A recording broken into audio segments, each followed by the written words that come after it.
सांगली जिल्हा परिषद निकाल लागला तेव्हा एकत्रित महायुतीचं संख्याबळ 31 झालं होतं, तर महाविकास आघाडीचं 30. लढत चुरशीची होती. पण जिल्हा परिषदेवर अध्यक्ष बसवण्याची संधी भाजप सोडणार नाही असं सहजपणे मानलं जात होतं.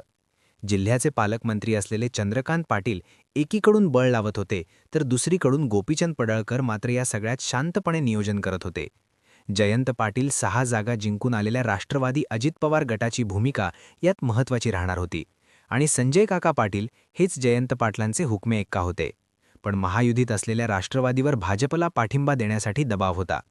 तरीही जयंत पाटलांनी यातून मार्ग काढला आणि ऐनवेळी जे व्हायचं तेच झालं.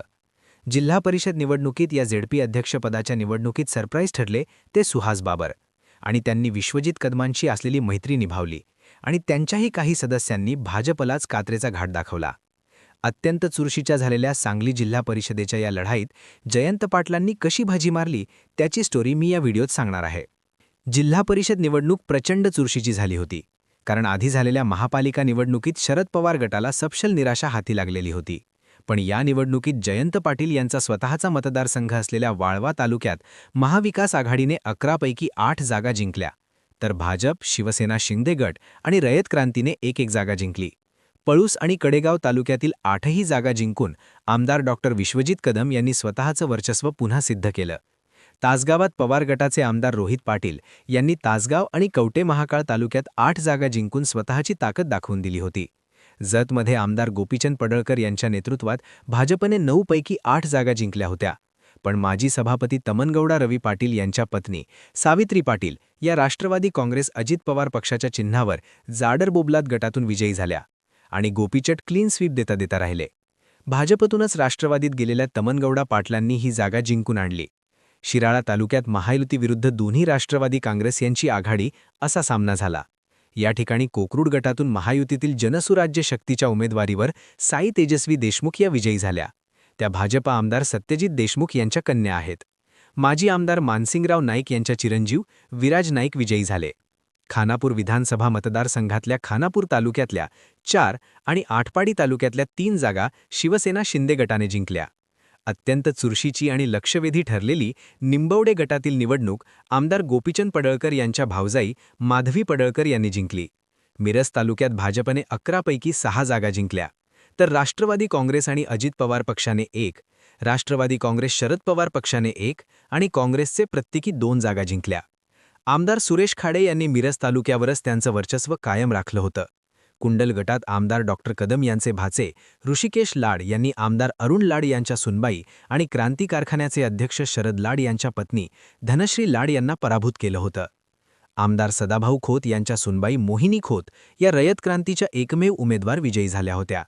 शिवसेना ठाकरे गटाचे जिल्हाप्रमुख अभिजित पाटील हे एकमेव उमेदवार चिक्रुडे गटातून विजयी झाले होते. तर जिल्हा बँकेचे संचालक भाजपचे नेते राहुल महाडिक यांच्या पत्नी हर्षदा महाडिक या येलूर गटातून पराभूत झाल्या होत्या. राष्ट्रवादी काँग्रेस शरद पवार पक्षाच्या देविका घोरपडे यांनी त्यांना पराभूत केलं होतं. 2017च्या निवडणुकीत जिल्हा परिषदेत भाजपने सर्वात मोठा पक्ष होऊन सत्ताही मिळवली होती आणि तो जयंत पाटील यांना सांगलीतला एक मोठा धक्का मानला गेला होता. एवढंच काय, पण आत्ता झालेल्या महापालिका निवडणुकीतही सांगलीत शरद पवार गटाला सपशेल पराभव स्वीकारावा लागला होता आणि हा थेट जयंत पाटील यांचाच पराभव म्हणून पाहिला गेला. पण जिल्हा परिषद निवडणुकीत जयंत पाटलांनी पुन्हा कमबॅक केलं आणि भाजपपेक्षा जास्त जागा तेही अजितदादांच्या राष्ट्रवादीला सोबत न घेता मिळवून दाखवल्या. खरं तर सांगली जिल्हा परिषदेत भाजपला 16 जागा मिळाल्यात.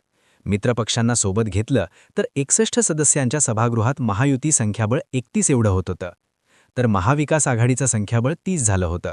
पण जयंत पाटलांनी सत्ता स्थापन करण्यासाठी प्रयत्न सुरूच ठेवले. त्यांच्या अनेक बैठका संजय काका पाटील आणि मित्रपक्षांसोबत झाल्या. राष्ट्रवादीची सुरुवातीला मागणी होती की हे अध्यक्षपद राष्ट्रवादीला मिळावं, पण काँग्रेस यासाठी राजी नव्हतं.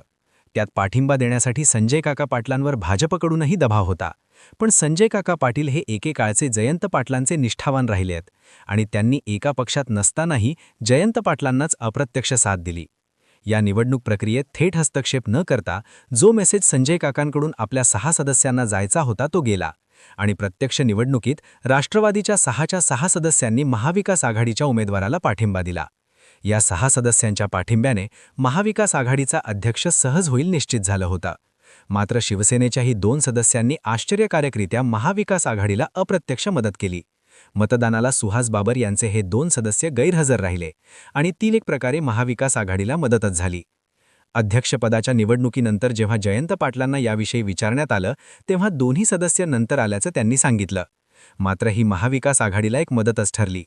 सुहास बाबर यांनी भाजपसोबत असूनही विशाल पाटील आणि विश्वजित कदम यांच्यासोबत असलेली आपली मैत्री जपल्याची चर्चा मात्र या निवडणुकीत झाली. अंतिम निकालानंतर अध्यक्षपदी पवार गटाच्या संगीता पाटील यांची निवड झाली, तर उपाध्यक्षपदी विश्वजित कदम यांचे भाचे काँग्रेसचे ऋषिकेत लाड यांची निवड झाली. 34 विरुद्ध 25 मतांनी दोन्ही उमेदवार निवडून आले. जयंत पाटलांनी या निवडणुकीच्या निमित्ताने जिल्हा परिषदेत आपलं कमबॅक केलं आणि पुन्हा एकदा स्वतःचा अध्यक्ष बसवला. चंद्रकांत दादा माझे मित्र आहेत आणि त्यांचंही माझ्यावर प्रेम आहे, असा टोलाही जयंत पाटलांनी निकालानंतर लगावला. कारण भाजपने ताकद लावूनही इथे समीकरण जुळवता आलं नव्हतं. सांगलीच्या